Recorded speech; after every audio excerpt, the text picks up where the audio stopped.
Alors le compte-rendu. Donc ça peut être un peu surprenant, c'est qu'avant de vous présenter tout un tas d'outils de gestion de projet, les outils, ce qu'on appelle outils de gestion de projet, je vous présente le compte-rendu. Bon bah pour moi, le compte-rendu, c'est l'outil de base de la gestion de projet.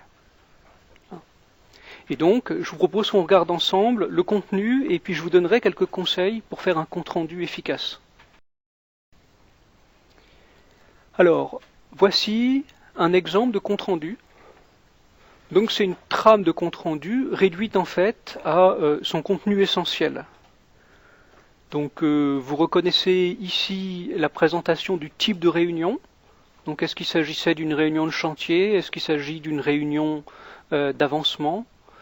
Heure de début, durée de la réunion, toujours à documenter. Ensuite, on précise qui était là. Alors, en général, on peut mettre la qualité de la personne, si c'était un client, un membre de l'encadrement ou un membre de l'équipe projet.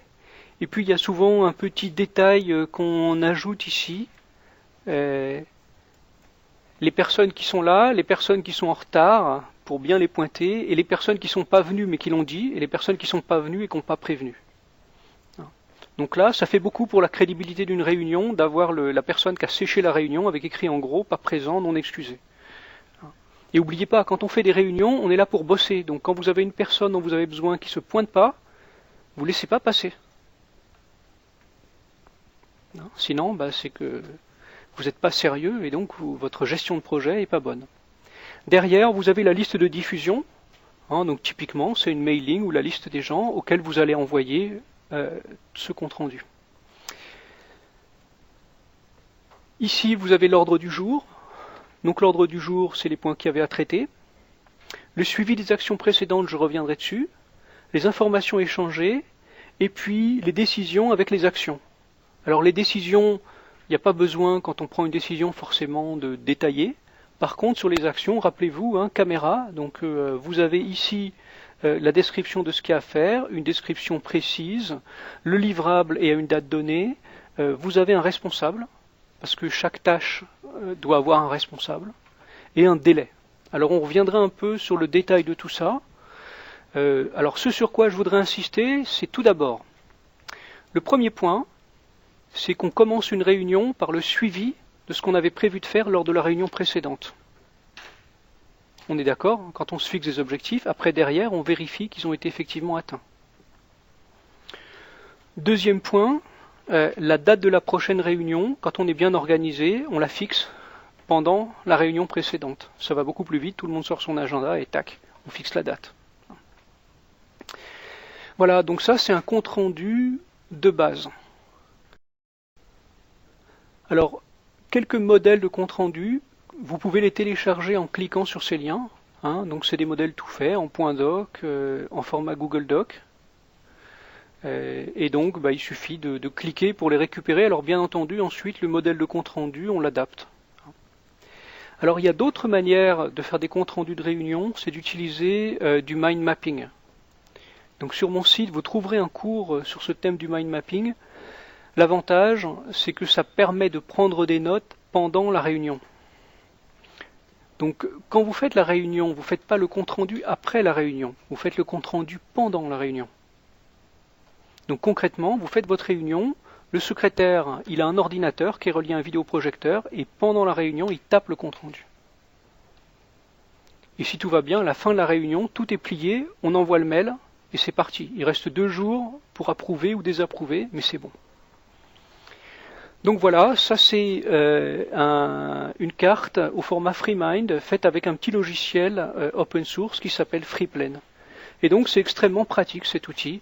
On s'en sert aussi par exemple pour faire des brainstorming. Donc ça permet rapidement, on peut rapidement déplacer les nœuds, les trier, etc.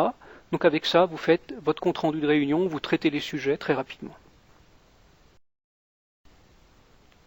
Alors, qu'est-ce qu'un bon compte rendu ? Alors un bon compte rendu, déjà, c'est vous reprenez un modèle standard.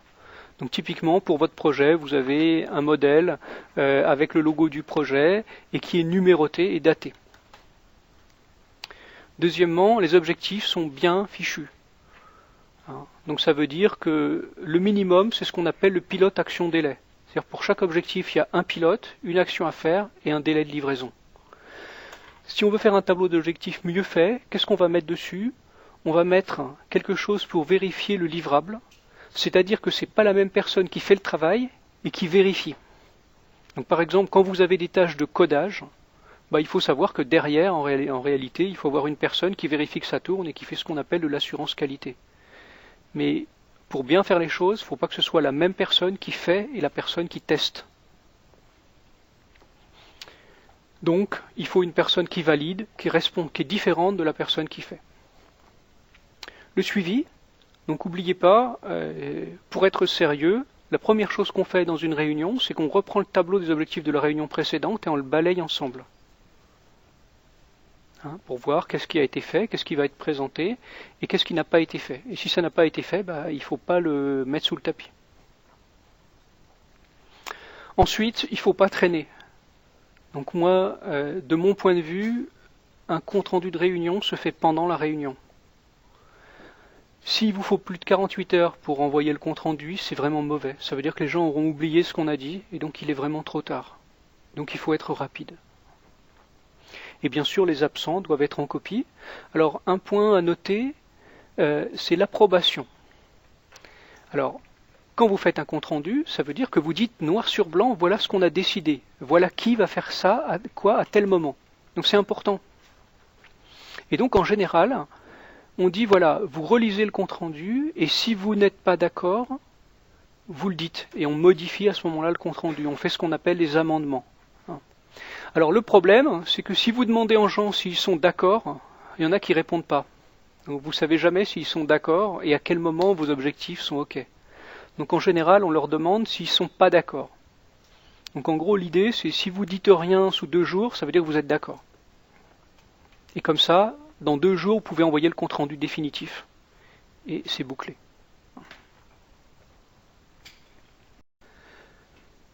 Voilà pour les comptes rendus. Maintenant, je vais vous proposer de rentrer dans les outils de conception de projet proprement dit. Donc la première étape, c'est ce qu'on appelle le cadrage du projet. Donc dans cette étape de cadrage, je vous parlerai des outils d'analyse fonctionnelle et des diagrammes de travaux.